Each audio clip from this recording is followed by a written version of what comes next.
Good afternoon to one and all. We feel delighted and thank you everyone for this wonderful gathering by spending your valuable time with us by visiting today's webinar. I would like to invite you all of this webinar on the topic of digital age and future of nursing, present by our eminent speaker, Dr. Lata Venkateshan, Principal, Apollo College of Nursing, Chennai, organized by Nanda College of Nursing, Erode. On this fine afternoon, we feel proud to inform about Nanda College of Nursing is one of the leading institutions dedicated to leadership, social welfare, and excellence by quality education, which was established in the year of 1998 under the dynamic leadership of our chairman, our secretaries, and administrative officer to their aspiration to provide quality education and encouragement. The college has grown up in all academic fronts and accredited by NAC.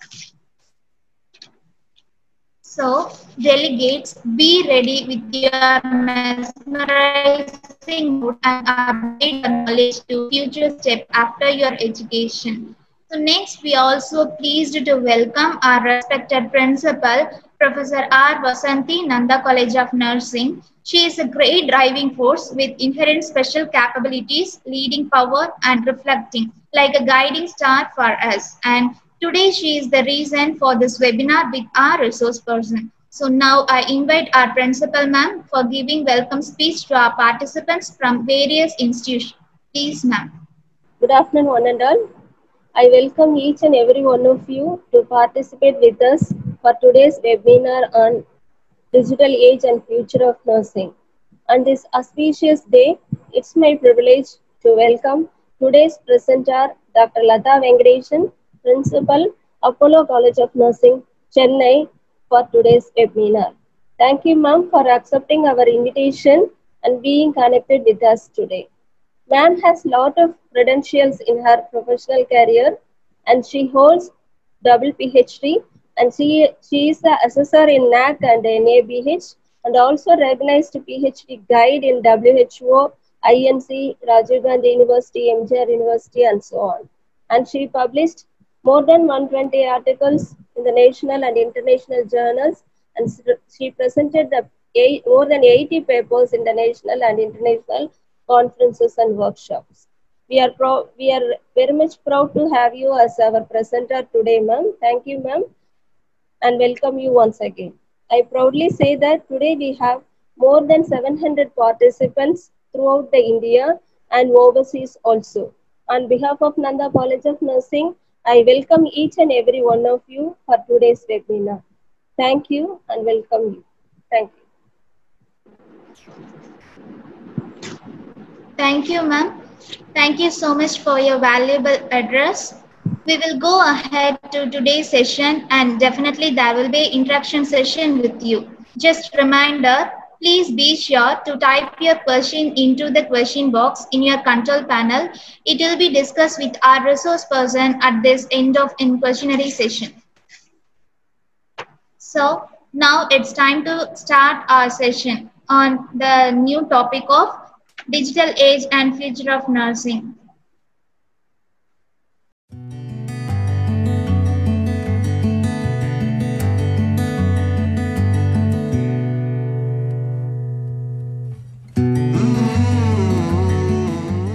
Such a doctor, they keep sending SMS.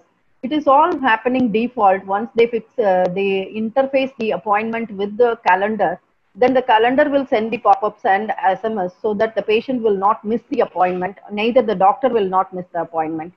Then once they come to the hospital or once they have video consultation, what happens is the doctor logs in and the doctor can see the details of the previous OPD visits of the patient.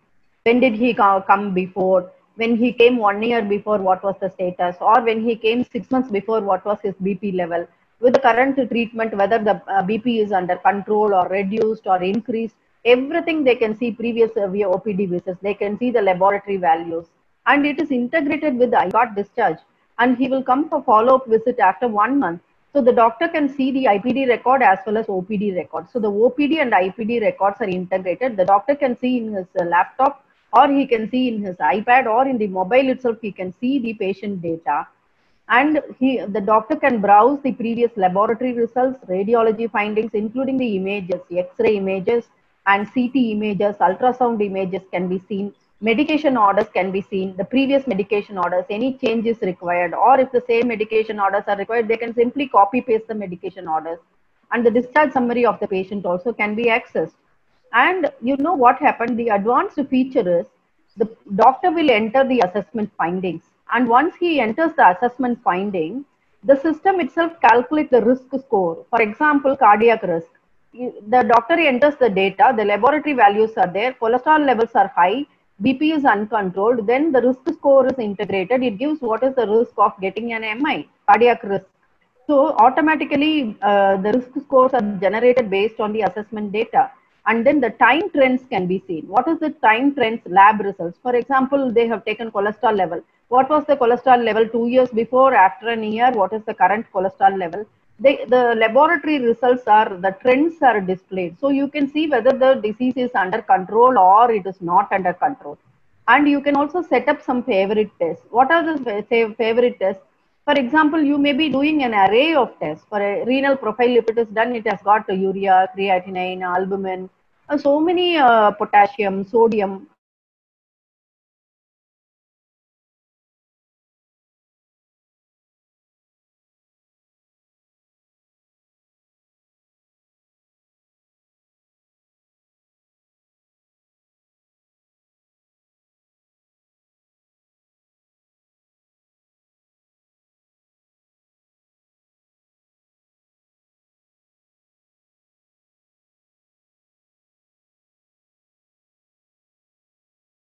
Then next, what happens? You can copy paste the information from previous visits. Like no, they need not spend, or doctors or nurses need not spend on typing in the again and again.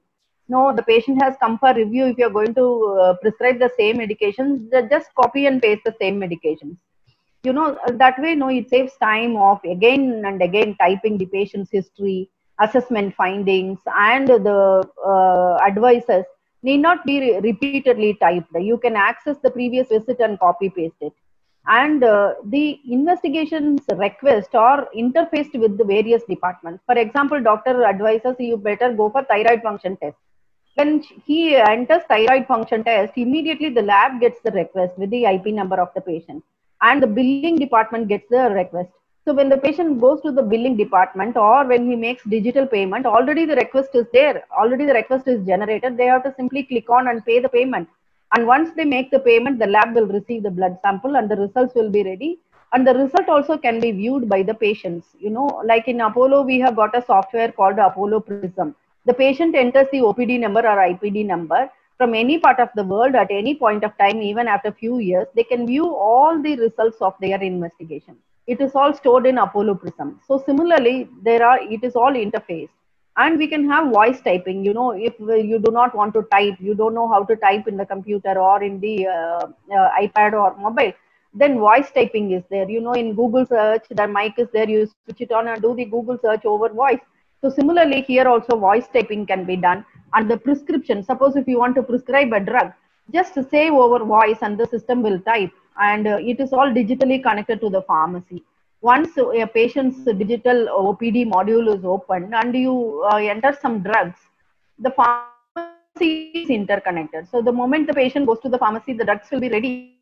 So it saves a lot of time, and it also reduces medication errors. You know, doctors' handwriting, it is very difficult to understand. Many doctors, because they keep writing prescriptions, so many prescriptions every day. Sometimes their handwriting is not understood by the pharmacist or the patients, and there are chances for medication errors. Whereas here, they are doing voice typing or they are typing, so the chances of errors are less and medication errors less. So it alerts sent for follow-up visit to the patients also. So these are all the advantages of the digital OPD module. Now we'll see the digital IPD module.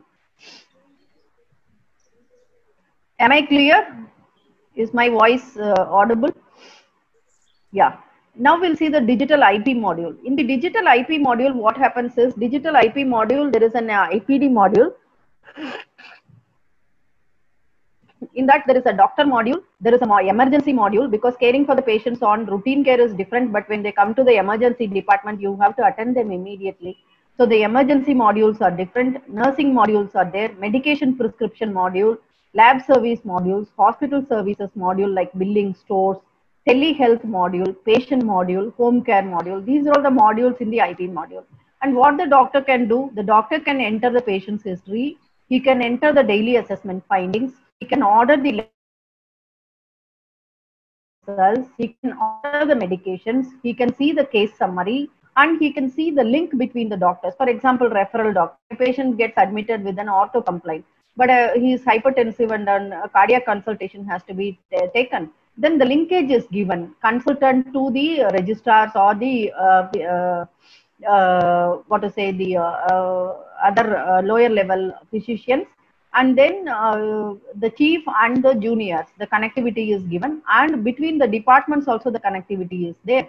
So orthopedician, if he has recommended his patient for cardiac consultation before surgery, or whether the anesthetist has seen and given the pre-anesthetic summary, he can view from his module itself.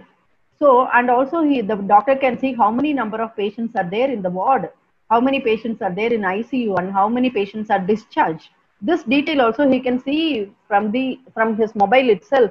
So that is the advantage of the doctor module. So from his mobile, he will know about all his patients. He knows about the appointments he has given to the patients, and he can also communicate with his colleagues in the department. He can communicate with the other consultants, and also he can view the discharge summary, etc. What more is required for the convenience of doctors to schedule their work? And if you see the nursing module, similarly, nursing module I'll explain separately. Medication prescription module, the moment doctors prescribe the medication, it is interconnected to the pharmacy, and pharmacy distributes the medication. Telehealth module, teleconsultation is done. Patient comes for surgery here, gets discharged. Patient has come all the way from Kolkata or from Maldives, but they cannot come back here again for after a month for review. Then they can get connected to the telehealth, and through their mobile they can talk to the doctor, and they can get the consultation done. Only for the interventions they need to come to the hospital, but for the advices, for the prescriptions, for other kind of counseling services, telehealth will be able to meet their needs.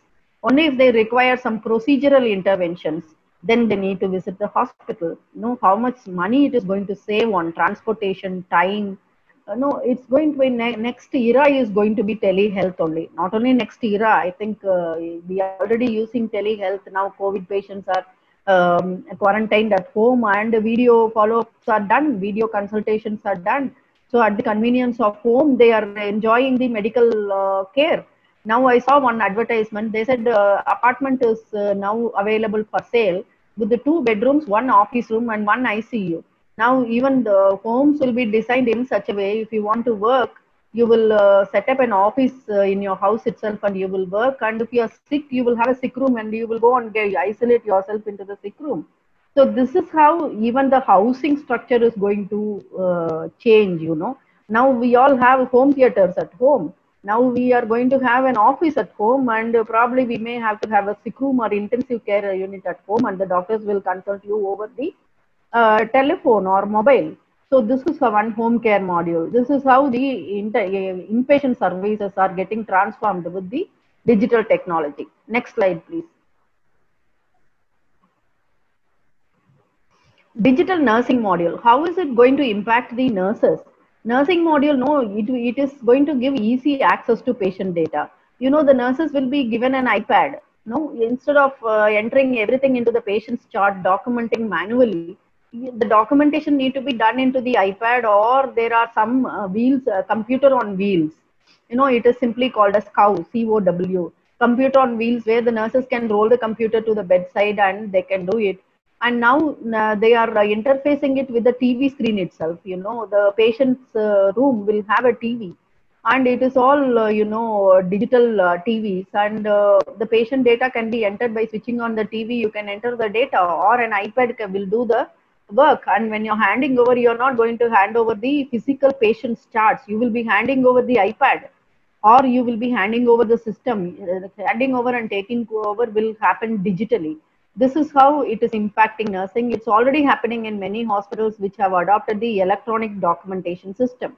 And they can make timely clinical decisions. They can enter the findings of daily assessments of their patients and integrated drug administration system. This is going to be very, very helpful because the doctor is going to order the drug which is there in the system already. And when you are administering, after administering, you have to enter the data. You have to enter digitally. You have to type this medication is administered. But even to reduce that typing errors, what happens is now medications are coming with barcoding, you know. So if you just screen the barcoding among of the drug or you scan the drug, it will automatically enter that you have given it to the patient, you know.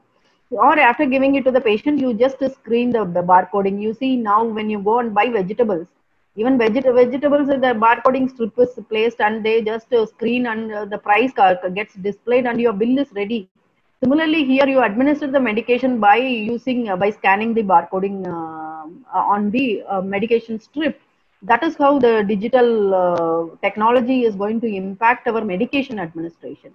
And all the lab tests, pharmacy, radiology, dietary modules are there. So you can just on a click, you click what diet has to be given to the patient. There will be varieties of diets like a liquid diet or soft diet or cardiac diet.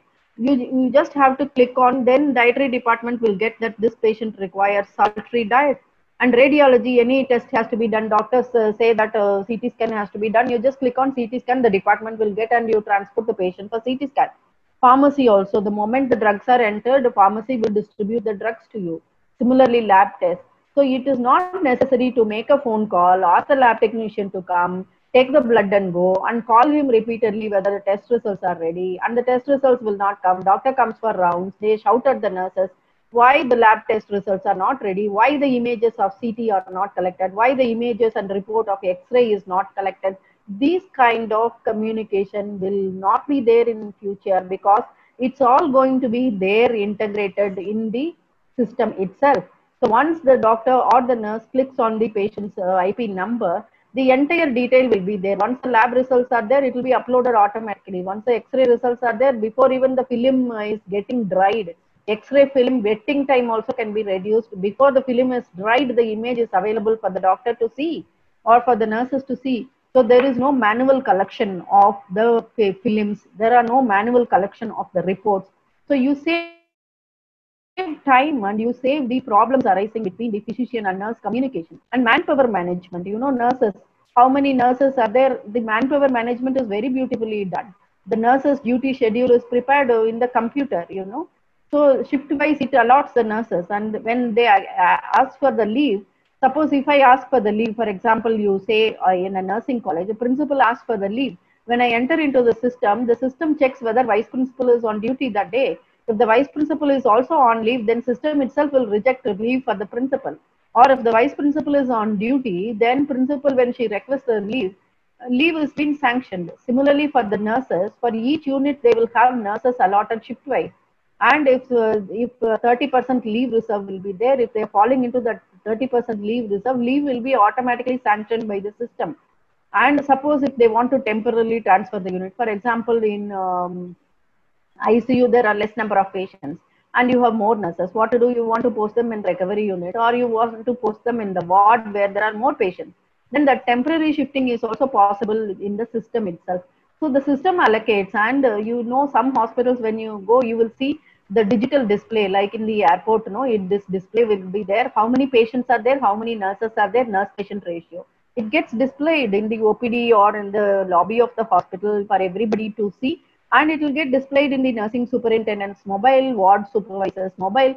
So they will know how many nurses have logged in, how many nurses are on leave, how many patients are there, what is the nurse patient ratio on that particular day. Everything can be managed through the mobile. And safe handing over. Handing over also takes place digitally. And what is the advantage of all this? There is data security. Nobody can say anything. You know, once what happened, pharmacy did not send the medication on time and the shift was getting over, and one junior nurse said that my shift is getting over, medications have not come, what to do? Senior nurse said, okay, when the medication comes, I will give, but you enter into the system that you have administered the medication and you go. When the medication comes, I'll give to the patient. What happened in the system? The junior nurse entered, she has given the medication. But the pop-up has come because it has become a medication error and the junior nurse was suspended for some time because for the wrong entry.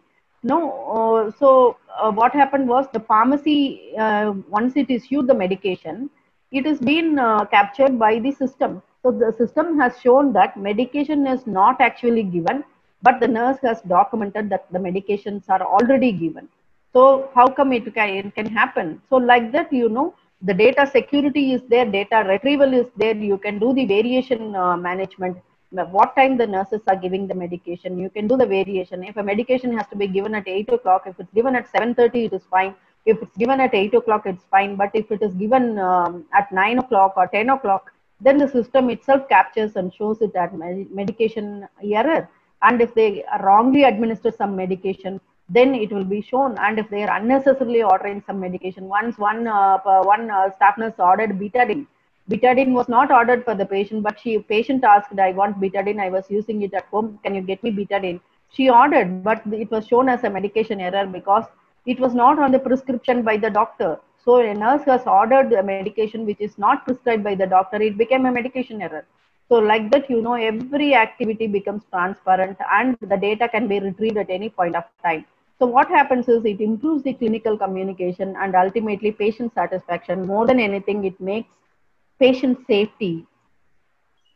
Patient safety gets enhanced because of this digital nursing and digital IPD and OPD modules. So this is how the technology is impacting the hospitals. So we need to prepare the students to accept these challenges, and they should be made aware that every activity done by them is captured by the digital technology. Next slide, please. Next slide, please. No, previous slide. So now if you see here, there are also not only what I spoke is about the documentation system accessing the patient data and entering the data. It is all connected with documentation, but the technology is also helpful in treating the patient. So we will see how it is helpful. That those are wireless communication systems, Internet of Things, real-time location services, wireless patient monitoring.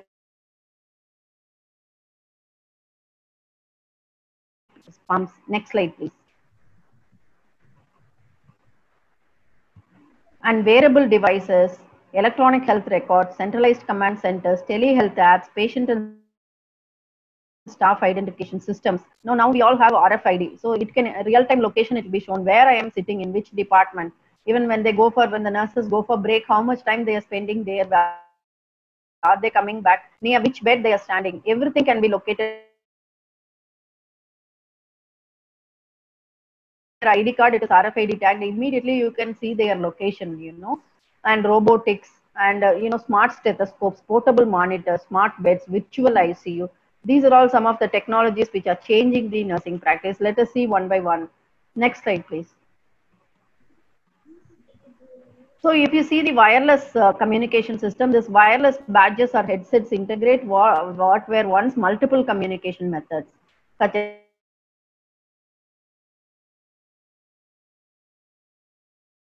multiple technology. One wireless communication system is enough. You can locate, you can use it for anything. For example, take mobile.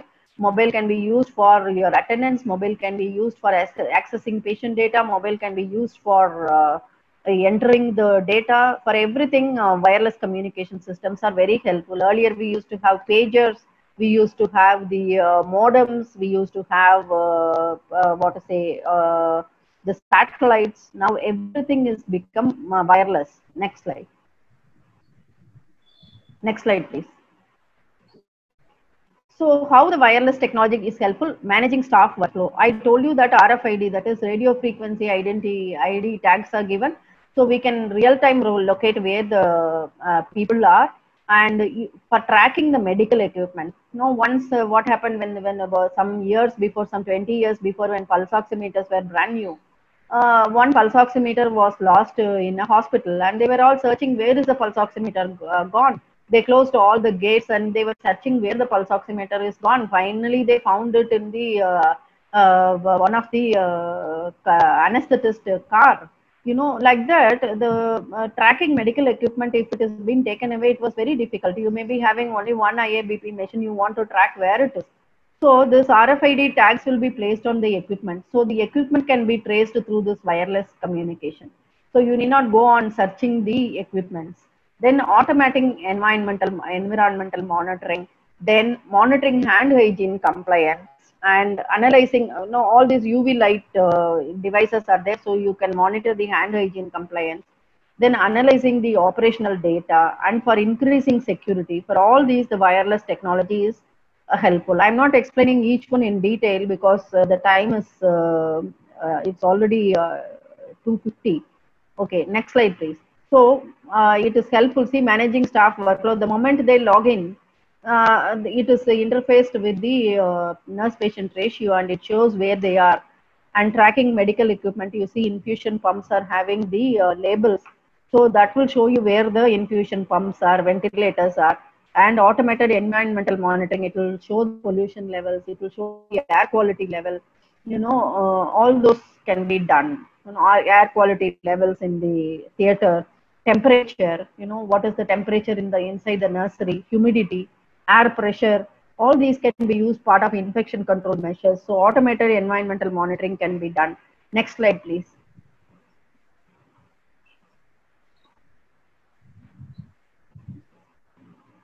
And then hand hygiene can be monitored. Under the UV light, you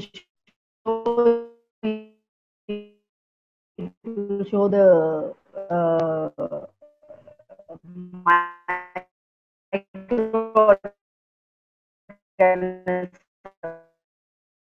on hand,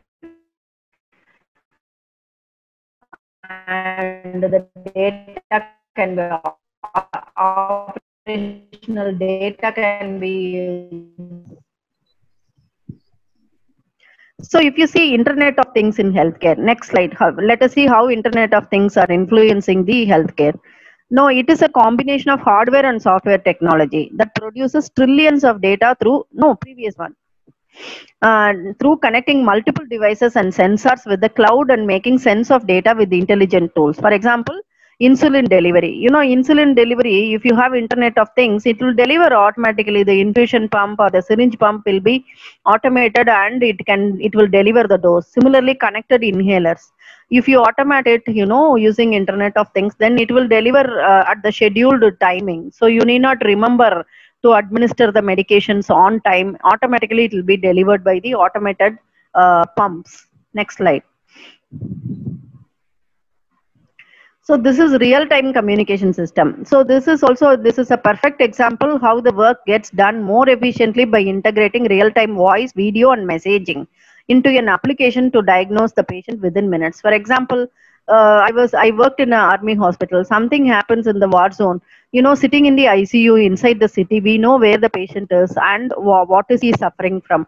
So all these are the advantages of real-time communication system. It will be done with geotagging, location, and their complaints. Everything gets generated from there. ECG taken in the borders, the strip will be printed in the city ICU.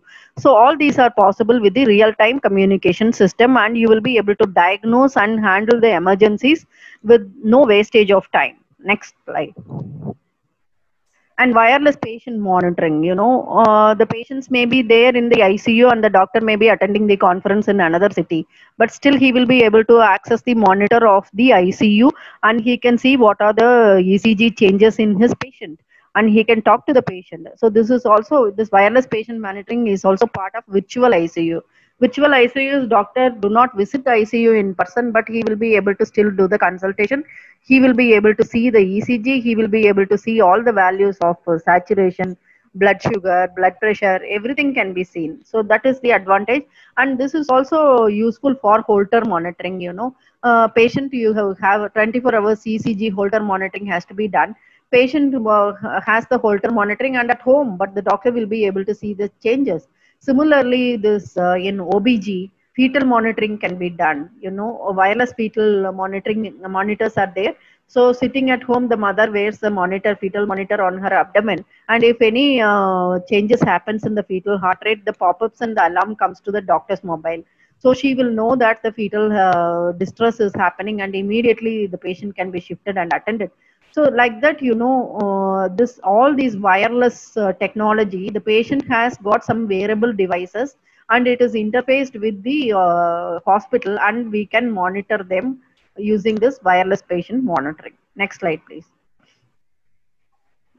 And point of care technology. What is this point of care technology?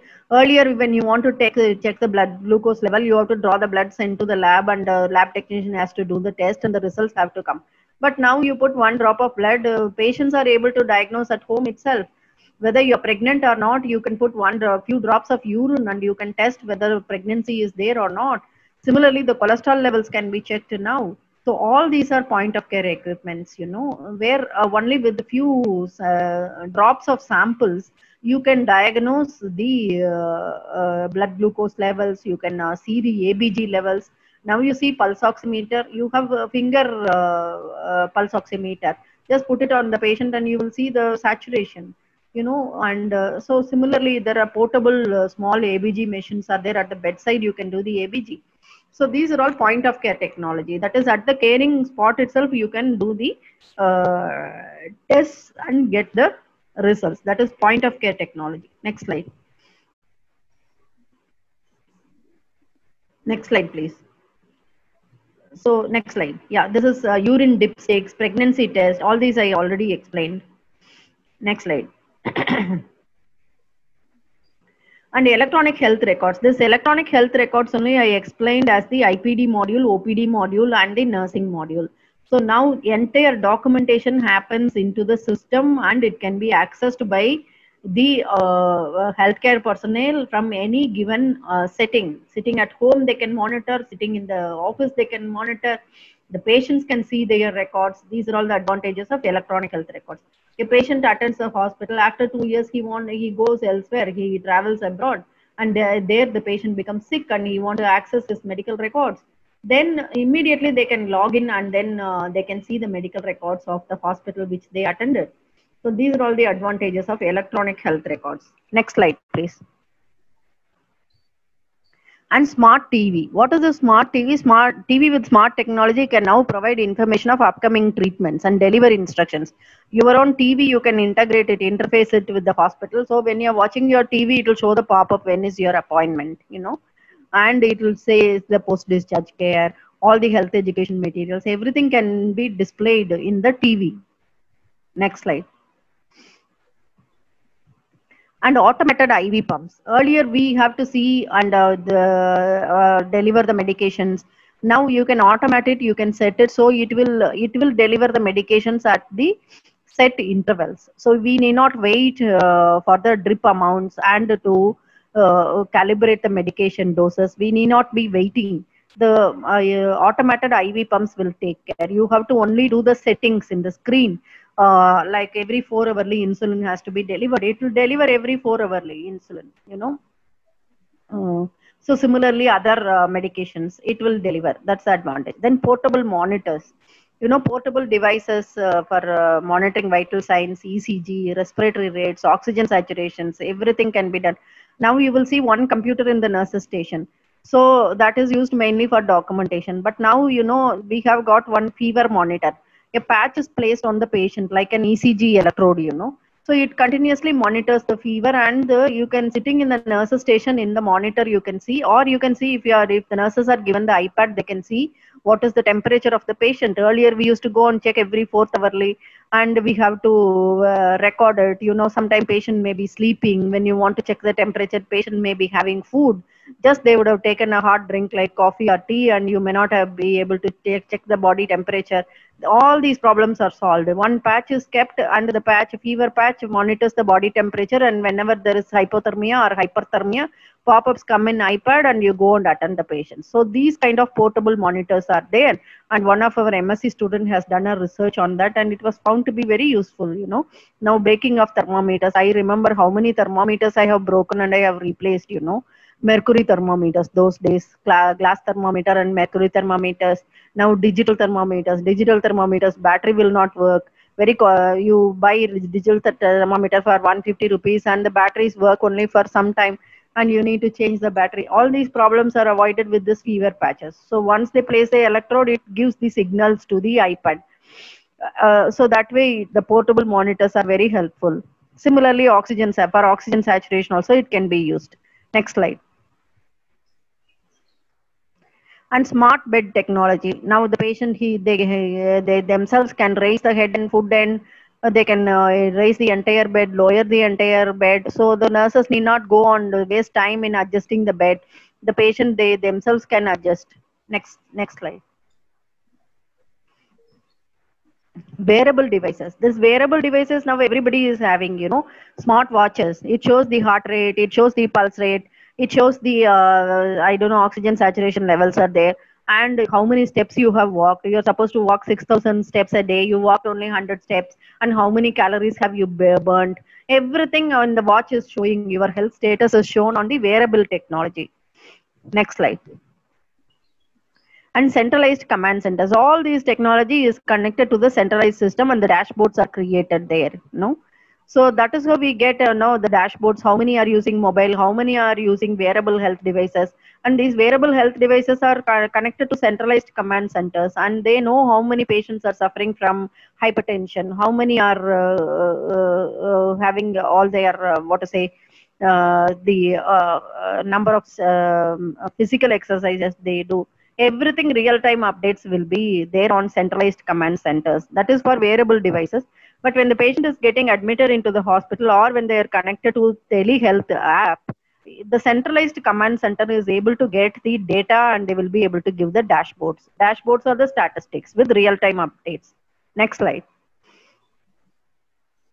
Then telehealth apps. These telehealth apps are really becoming very useful now, especially when the hospitals are overflowing with COVID patients. I think with the surge of number of cases, we all have to stay at home if we become sick, and only telehealth is going to help. And we can give nutrition counseling, we can do the health coaching. They make you do yoga. You see, there are so many workup apps are there now. Adidas is having an app, Nike is having an app.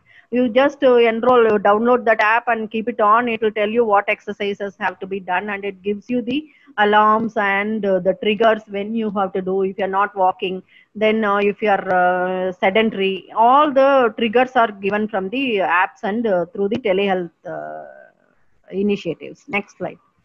Then virtual ICU. Virtual ICU is the patient is there in the ICU, but the doctor can see him from remote locations. Even if he is attending a conference in California, he can see the patient in Chennai.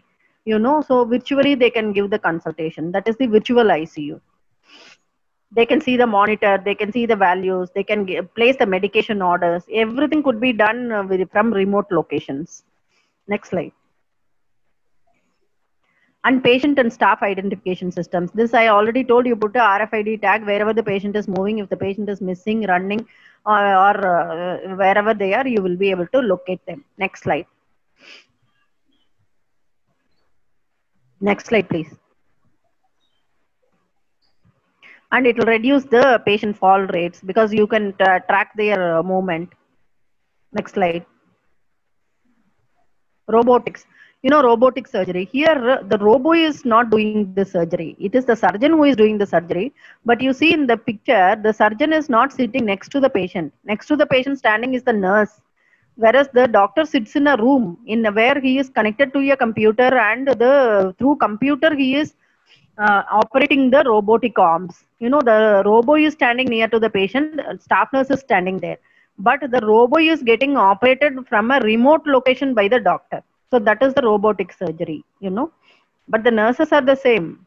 Nurses still, they have the control over patients. Here only high touch and high technology, still nurses are required because they need to coordinate, and they only have to manage the emergencies which arises.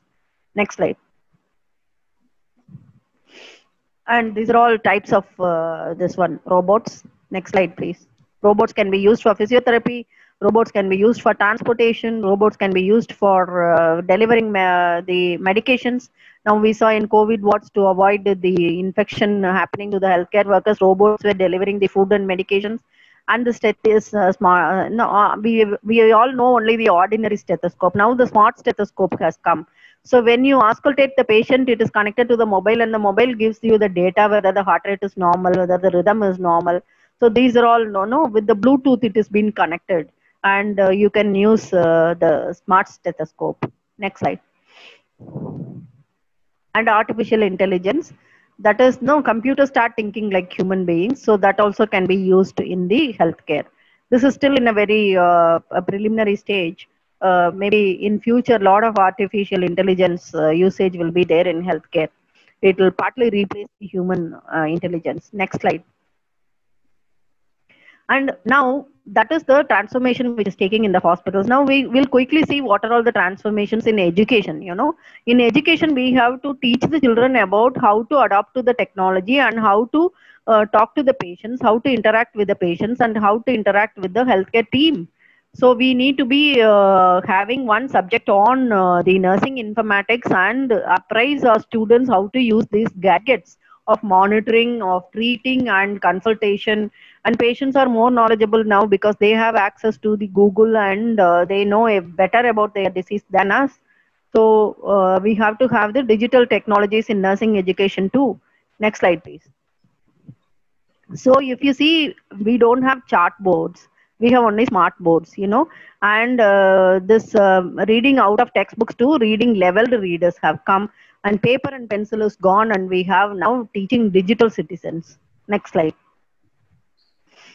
So we have to bridge the gap really between the teacher-student interaction and the quality of learning environment. So how can we do that? The gap between teaching and the technology. Next slide. No, digital learning, earlier books came with the CD. Every book has got CD, and the booksellers used to say that you use the CD. CD has got video, CD has got content, and they had CDs separately for the teachers, CDs separately for the students, and many of the CDs were not used. Yeah, I have seen that nobody has time to go through that, because teachers were teaching in the regular classes, physical classes, so the students were very rarely using the CD. Of course, teachers were using for preparing their content, that too only to some extent, not to the full extent. But the students were not really using the CD for learning. Then smart classrooms came, where through the smart boards we can teach, and e-books have come. Now, because of this lockdown or Elsevier, Lippincott, those companies have given free access to the e-books.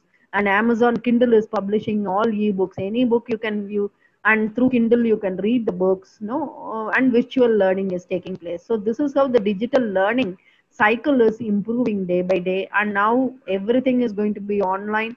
And Indian Nursing Council has permitted 30 to 40% of the teaching can go online, and YouTube videos are there for the children to see the procedures. It's going to be virtual learning in future. Next slide. So what are all the technology in nursing education? We have online education using various apps, various platforms, and we have simulated environments for teaching the practicals, and we have virtual patient simulations, human patient simulations, task trainers. When you do the CPR, it gives the feedback whether you are compressed adequately or not. So task trainers are there, and standardized patients are used. These are all the changes. And social media, discussions happen, panel discussions happen, web-based panel discussions, and WhatsApp discussions, and you have YouTube videos. So like that, the social media is also helping. But then you can teach, but how will you conduct the practicals for the students? Nursing students is still a challenge, because they have to learn caring for the patients. The care cannot be taught through mobile phone. No, they have to talk to the patient, and they must gain the hands-on skill. So that is only a problem in practice-based professions like medical and nursing professions. And next challenge is exams. All the students are waiting for exams. Is the exams are going to happen in August or September? Whether exams will be there, or like CBSE boards exams will be cancelled. Several questions will be going on in the students' mind, whether to study or not, whether we'll get all pass. All these are there. But children, please understand, there is a software called Pexalite exam software. This Pexalite exams software can conduct the exam. It can monitor your eye movements and your body movements, how you are writing the exam, and you can capture your real-time location. So like that, many softwares are now coming for conducting exam. So it's all going to be online education and online exam. and maybe simulated environments. You will be doing the practical on a simulator. Examiner may be examining you from a remote area. And PhD vivas are happening like that. I received an invitation from Vinayaka Missions where it is an online PhD viva. That means three examiners will be there. Three examiners will be sitting in three different locations like Delhi, Trivandrum, or Salem, and the candidate will be presenting and guide will be sitting elsewhere, and and audience will be there, and viva happens online. PhD viva happens online. Similarly, your viva may happen online, and you will be given a hypothetical patient and you will be asked to present the findings like that. It's all going to be different in future, how the way you're going to learn and how the way you're going to practice, how the way you will be examined and given the results, or it is all going to be influenced by the technology. Next slide, please. And online education, you need to have learning management system. There are many free learning management systems like Moodle, and several free learning management systems are there. They are willing to share their site, and you can load your modules and you can use it for the students, or you can have your own LMS module customized and developed for your institution, and you can deliver the content, you can handle the registration to the courses, you can track their results, and reporting can be done. So we need to have learning management systems. For that, content has to be prepared. So teachers are going to have much more workload of preparing the content, standardizing the content, and delivering the content through online modules. Next slide. And what is the difference between traditional literacy and digital literacy? In traditional literacy, they will be finding information, they will read the textbooks, they will take the notes, they will transcribe for their own words of understanding, and they will learn from the teachers, they will clear doubts from the teachers, and they will gain the permanent knowledge. Whereas in digital literacy, if you see, they are vetting the information, because you type anything, you have 1 lakh articles available. So they will be vetting the information, they will be skimming which one to see, and they have to curate the information, they have to see the linkages, and then they have to learn on their self and change. So now the digital literacy is information explosion. I still remember when I was doing my post graduation, to do the review of literature, we have to climb on the stairs and take the books which are kept on the top rows of the library cupboards. We have to take the journals, manually do the search and do the review of literature. Now with a click, you get 1 lakh article, 2 lakh article. You don't know which one to select, which one to delete. So now information explosion is the problem with digital literacy. So that's the difference between traditional literacy and digital literacy. Next slide, please. I want to share here how did we do the online education in Tamil Nadu. I must be thankful to Dr. Annie Grace, the Registrar of Tamil Nadu Nursing Council. Just she made a call and she was asking what you people are doing during this lockdown period. I said we are taking Google Classroom, we are utilizing. So immediately she made it available for all the colleges. There are 192 colleges. They were grouped into 56 clusters, that is nodal centers. Each center were given 5 colleges and 250 students. And then for each specialty, 40 to 50 experts grouped together, and content was created within a matter of 5 days. The content for the entire syllabus was created. And the content, each college has created the WhatsApp group of students, and the message was given through the WhatsApp, what class, when it is there.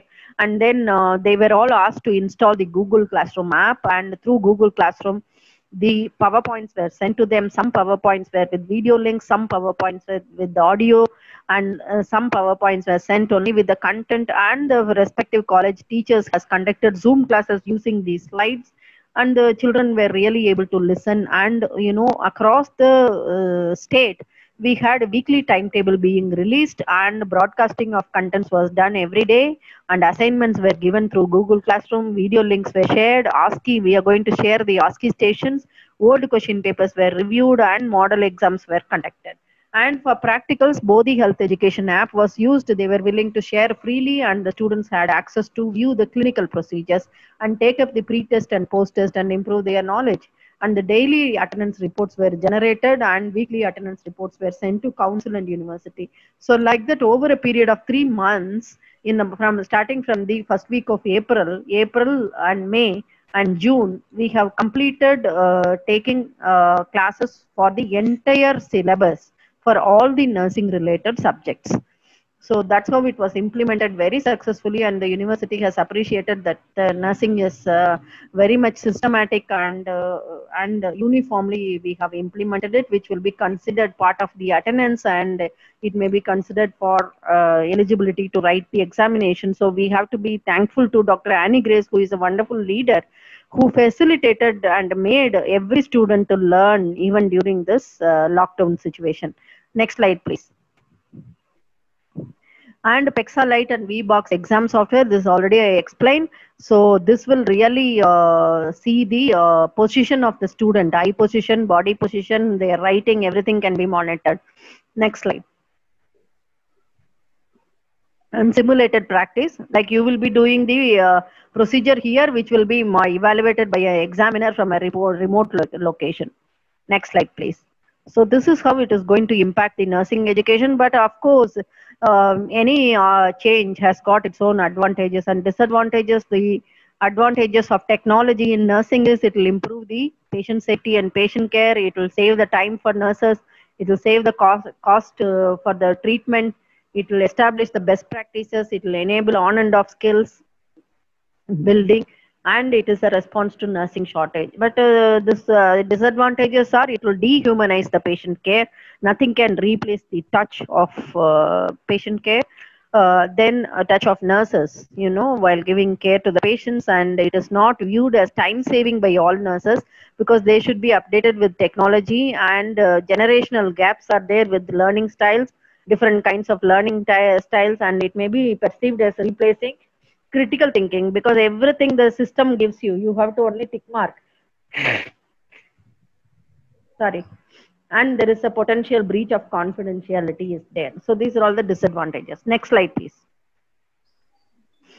And how can we use the technology in research? We have to appreciate the nursing curriculum, whether they are studying GNM, BSc, MSc or PhD. They have to do a research project. Of course, at the basic level, GNM and BSc students do a group project, and MSc and PhDs have to do individual projects. But then research is integrated right from the UG level of education onwards. So now in this lockdown period, how are we going to make the students to do the research and submit the research project? The answer is only doing online research. So how can we do this online research? You can use Google Forms for data collection, and online surveys can be done. Education of the patient can happen online. Some of the therapies can be taught to the patients online. So the research has to be online, and the data handling has to be online data collection, digital data management, and big data analytics. What is this big data analytics? Like, hospitals can use this. They have number of OPD faults. Then the big data will say that the patient has come from which geographical location, what condition he has come, and how many times the patients are coming back again to the hospital, or are they going to some other place. Everything will be shown by big data analytics. That is when you have huge data, the big data analytics will be helpful. That is how, when you browse on the internet, you just see something, you see a nice dress on the internet, you click on that dress, then repeatedly several pop-ups will come showing this dress is there, that dress is there, the dresses there in this Amazon, Flipkart or New Check. It will be keeping on sending you the information. You just watch one a video on YouTube, how to conduct delivery. Then all the videos related to conducting delivery will come, and the intimations, pop-ups will come to you. So that's all. It is all part of the big data analytics. They understand your interest, they understand your behavior, they understand the pattern, and that is being used to serve the patients. That's the advantage of big data analytics. Next slide. No, online research methods. What can we do? You can do online content analysis. You can take several research and you can do a systematic review and say which one is good. For example, improving hemoglobin levels, which one is good. You can you can compare the research studies, and you can present a paper. And online focus group. We did a focus group discussion online, like you call 5 or 6 people suffering from a problem. For example, COVID patients who got healed, you contact 3 or 4 of them and ask them to describe their experience. That is the focus group discussion, and that can be published. And online interviews can be conducted, online qualitative research can be done, online questionnaires can be distributed, and social network analysis can be done. web-based experiments can be done. Web-based experiments. Suppose if you want to try, for example, Kabasura Kudini, they say Kabasura Kudini, you advise and you do a web-based experiment. You ask them to take it, you monitor whether they are taking it through the video call, and you ask them to report their symptoms. So like that, even the clinical trials and the newer therapies can be done as a web-based experiment where you will be doing remote monitoring of the patients, and online clinical trials can be done. Patients are all in remote locations, and you can do online clinical trial. You can prescribe certain medications and ask them to take it, and ask them to report the outcome of the therapy. So that is, we can even do online clinical trials. Of course, for all this online research, the ICMR will be coming up with their guidelines, because ethics have to be there, and the human safety, patient safety has to be ensured. So I'm sure they will come up with the guidelines for conducting online research. Next slide, please. Especially for online clinical trials. Then online research trial, there is a Todoist is there, EndNote is there, EduGeeks Club is there, Zotero, ReferenceWorks, Data Elixir. All these help you to do review of literature, to design your data collection tools, to collect the data and analyze the data and present it. And of course, there is also a plagiarism checker. I don't want to explain each one in detail because of the time constraint. Just make a note of these research tools and start searching how it will be helpful. This EndNote is, when you just click on it, it automatically adds the reference. Earlier we used to find it very difficult to write the references, where to keep the full stop, where to keep the comma, whether it should be APA style or it should be Vancouver style or it should be the others MLA style. Like that we used to confuse you ourselves. Now you click which style you want, it will be automatically added into your reference section. The moment you browse the article and you click on the style, it is added into your reference section. So that way, there are a lot of softwares, online research tools are there. Even for data analysis, you have a SPSS software. Microsoft Excel itself has come with a lot of latest features. So all these will be helpful for you for doing the research. Next slide. And you have Google Forms where you can collect the questionnaires sent through Google Forms, or Survey Monkeys can be used. And the advantages of online research are access to data across the globe. You can, sitting here, you can collect the data from across the globe. You can have focus group discussion, inviting one panelist from US, one from Australia, one from Singapore. You can conduct the panel discussion. So you can have the access to data across the globe, and you require only minimum investment of time and resources. Central pool of facts and figures can be done, and it is a capable tool for collecting information. These are all the advantages of online research. Next slide, please. So the future of technology in nursing is, they say that in 2 years, 91% of nurses will be doing their documentation only in the iPad or mobile, not on the paper. So it's all going to be electronic medical documentation. Patient access data will be accessed electronically, and your entry also will be done electronically, which will be monitored for variation management, and big data analytics will be done, and analysis statistics will be generated from the data what you're entering. And medical and drug database references. You will be using it for medication administration, and you will be referring the drug resources, then lab diagnostic results using a mobile device. So this is how we are going to access the patient data. We are going to enter our care data, and we are going to use the metrics, that is the data analytics, which will guide our practice. So this is going to be the future of technology in nursing. Next slide. And of course, education is going to be online. And so this online education, one of our teacher was telling that, ma'am, I was taking Zoom class. One student was sitting under the tree and attending. I said, it's well and good. It is those days, in universities, olden days, Shanti Niketan and all, they used to sit under the tree and learn. So some students were sitting in the rooftop and listening, some were walking and listening. So it gives convenience for the students not to constrain themselves to the classroom, to sit in the chair and listen only to one-way interaction where the lecturer speaks and the students listen. Most of the time they will be in their own world, and we don't know how much has entered their head and how much knowledge is retained. But here this technology will change They can refer the slides anytime they want, and number of resources are available. So it's only utilizing the technology to promote the knowledge of the students. Um, so they say that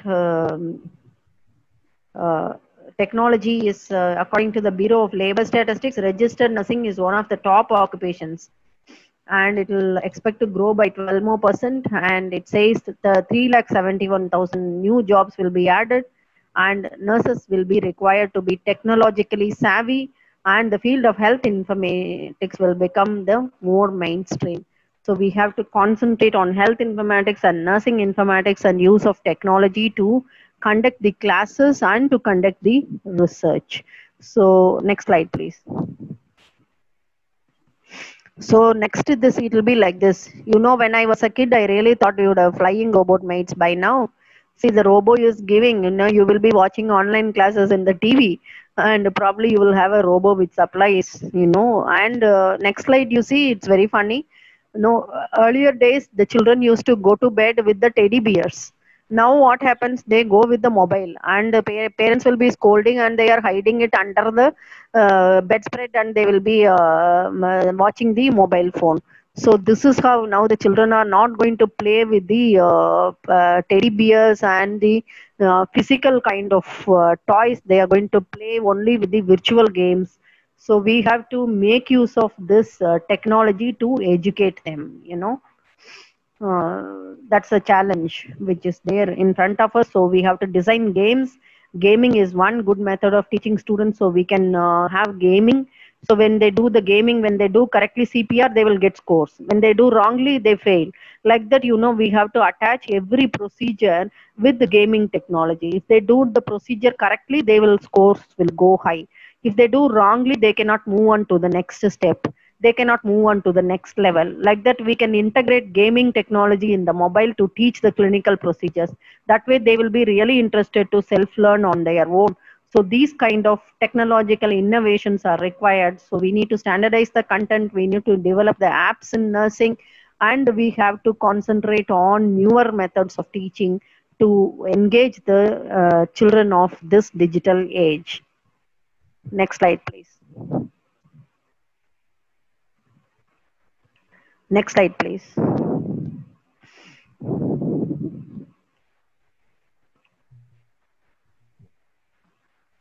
Next slide. Or is this is the last slide? Maybe this is the last slide, I think.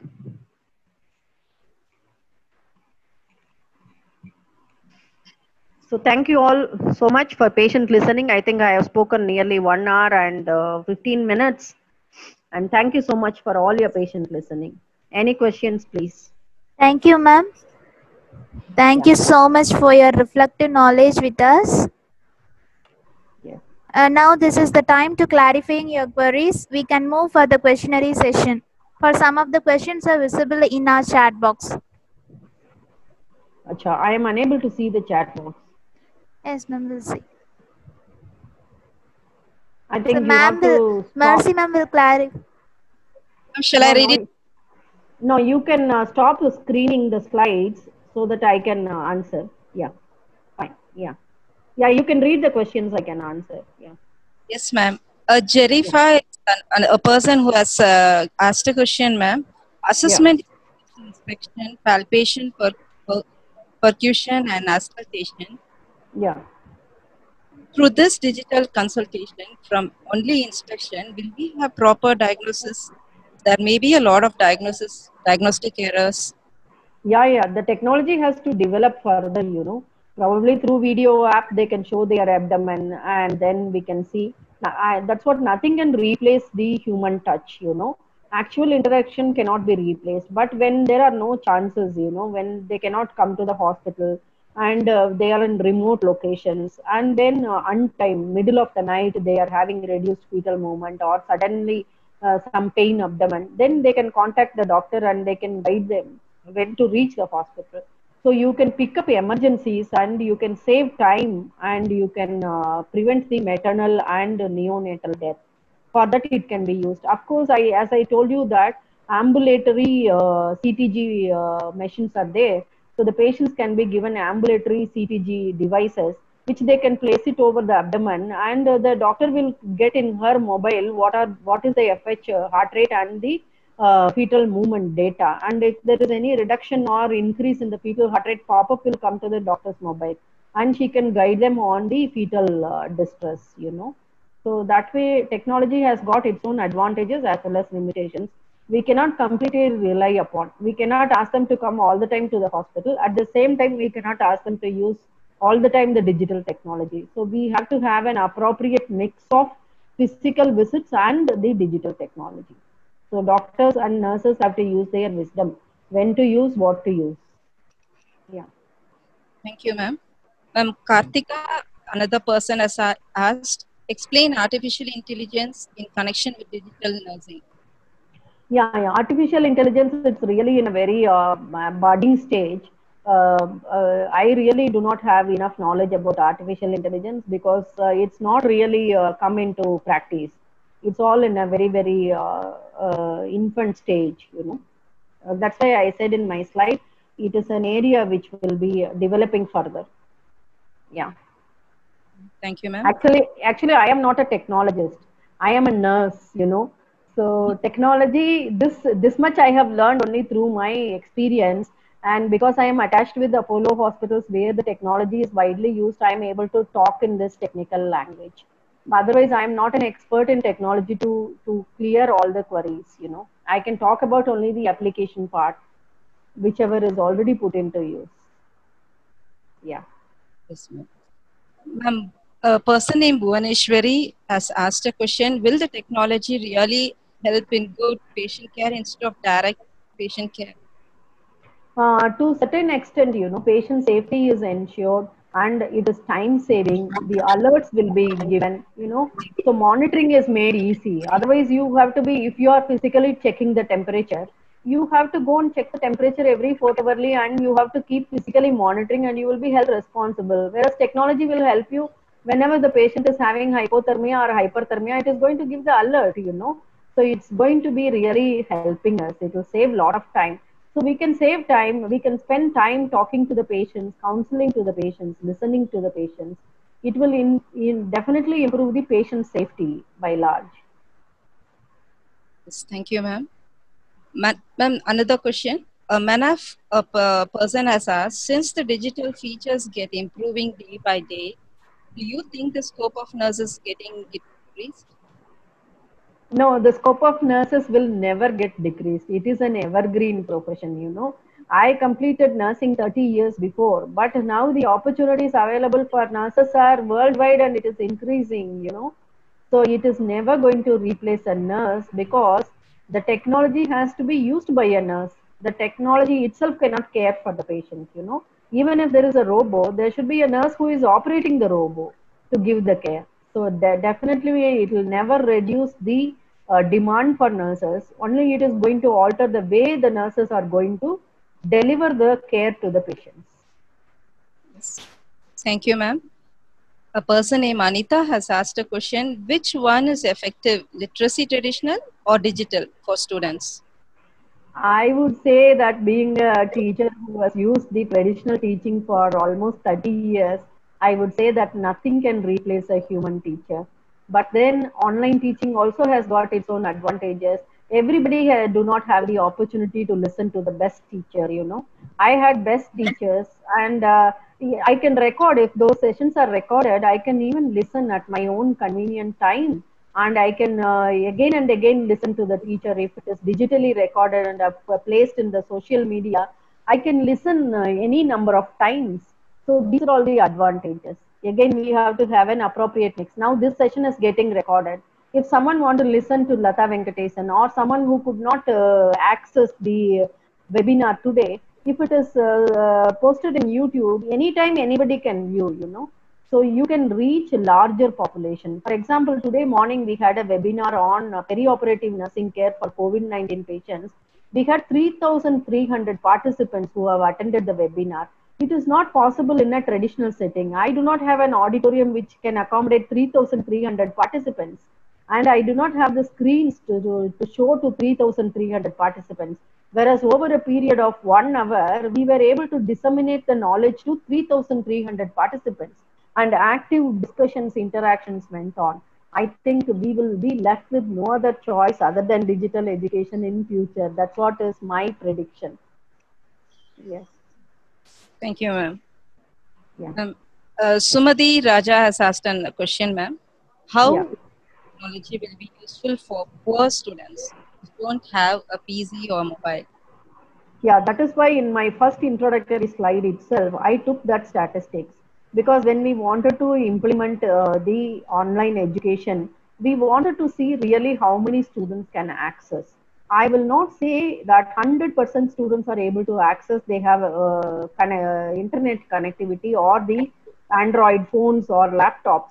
You have to appreciate here our Tamil Nadu government has given laptop to all the plus two students who studied in government institutions. So those laptops, for what the children are using, they are using it for watching movies. I have seen they put the CD and watch movies till 1 o'clock and come and sleep in the traditional class, which happens. Now those laptops have to be used for online education. And we have seen among the 1,020 million population, that is 102 crores of population have got access to smartphones and internet. That means around 80% of the people can afford, 20% cannot afford, but they have to find some way, or we have to look at some help, like scholarships. We have to give them some gadget help, some social organizations can help, or some grouping can be done. That's what we did for Tamil Nadu Nursing Council has grouped the institutions. 190 institutions were grouped into 56 nodal centers. So the institutions which did not have adequate technology to implement online education were helped by the neighboring institutions. So that way we have to keep helping. But I think on the long run, parents have to see that their children are given either a laptop or iPad or a mobile phone to attend the online classes. That's going to be a necessity, an unavoidable necessity it is going to be. Otherwise, we don't have an alternative. If we have an alternative, then we can say, no, I am against online education. Now, traditional education cannot happen because of COVID. Children are sitting at home, teachers are sitting at home. Then how are we going to impart the education? Time will not come back. No? How are we going to impart education? Apart from online education, do you have any other solution? We don't have any other solution. Then better to use the available solution. Why to fight with this also? Of course, we know around 10 to 20% of students are not able to access. So for them, we are sending through email. The content is sent through email. The content is sent through WhatsApp. Like that, we are helping. And some children are walking 1 kilometer, going to their friend's house and attending. Some children, they are going and working in the agricultural field from morning 6 o'clock to 9 o'clock, and then they are coming and attending the classes. It's all, in Tamil there is a saying, Vallavanukku pullum ayudam. Manam irundal margam undu. So you have to have the mind. If you have the mind, then there will be a way. Yes, thank you. Any other question, Nasi? Yes, ma'am. One more, ma'am. Yeah. Shaktivali has one person has to ask, explain automated environment monitoring. Automated environment monitoring. No, it is like your, how the air pollution is given by the meteorology department. They say that Delhi air pollution index has come down because of lockdown. Chennai, the air pollution index has come down due to the lockdown. And when you're going, now we can see in Chennai roads, they have kept the temperature also. We can see what is the temperature, And when you go to the airports, you see what is the temperature. Similarly, you go to an automated operation theater, you will see what is the temperature there, what is the humidity level there, what is the air pressure there, how many air exchanges per hour is taking place, part of infection control. All these are picked up by the sensors. It is because of the sensors. Sensors will be placed and it will pick up the environmental characteristics, which will be displayed in numbers, which can be used for monitoring the quality of the environment, especially in the hospitals, where there are high chances for infection and other possible parameters of difficulty. Especially in the theater, it is very helpful. Theater, you have to have the temperature, ideal temperature between 21 to 24 degree Celsius, and you have to have the humidity at least 30 to 40% of humidity, and you're supposed to monitor the air quality. So all these could be done through the automated sensors. The sensors will give you the data which will be digitally displayed. Yeah. Thank you, ma'am. One more person has asked a question. Yeah. How can we maintain academic security for online exams? Yeah, academic security, it's really a big challenge, you know. Now we were discussing among our faculty how to conduct it. We said that children has to keep their laptop on or their mobile on, and they have to write the exam, and the teacher will keep on monitoring whether they are copying or doing anything. And after the exam is over, they have to scan the PDF pages and send it to us. If they have already written and sent, and if they are scanning also, you do not know. There are a lot of chances of meddling with the integrity of conducting online exams. For that only the Pexalite software they are telling. I have not used it personally, but I spoke to some of the universities which they have implemented this Pexalite software. There they are telling that the real time location, body movement, and eye movement of the student is captured by this software. So you know whether the student has written or somebody else has written, whether she has finished within the time, whether her eyes have gone to copy anywhere. No, by the time the question is that they can Google and write the answer, you know. Everything will be monitored. Eye movement, body movement can be monitored. That is Pexalite software. But it's very, very difficult, you know. But now, no, the companies will come up with solutions. Now only this challenge is given, you know, conducting online exams. But you know, you have IELTS exam. IELTS exam they are conducting like that. No, we have listening comprehension. Everybody wears the headset, and somebody talks. You have to listen and you have to write the answer. Listening comprehension, reading comprehension. Like that, it is all online exam which happens where you have more applied question. Even if you Google, you will not get the answer. You have to apply the knowledge and answer. Those kind of questioning pattern and answering pattern has to be changed, where we will be promoting the knowledge of application. If we promote the knowledge of application, then I think the plagiarism will be reduced, and we can make sure that the students use their critical thinking to answer the questions. So these are all some of the methods which comes into mind. I'm sure the digital industry will be working much more than what we are thinking. Soon they will come up with the apps or the softwares to conduct the online exam. Thank you, ma'am.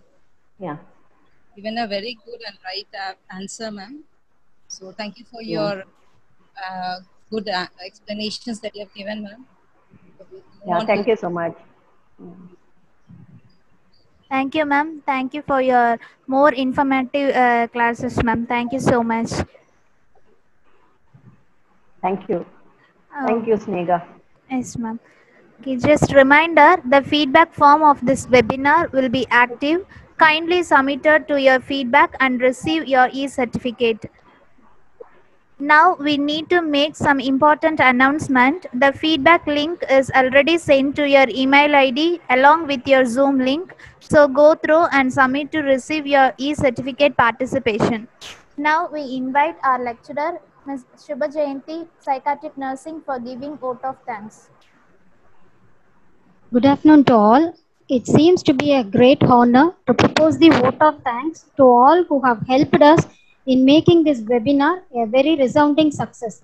I, on behalf of Nanda College of Nursing and the entire fraternity of college, first of all, extend my most sincere thanks to the Almighty God, our Honorable Chairman, Secretary, Administrative Officer, invited resource person, respected principal, faculties and students from various institutions.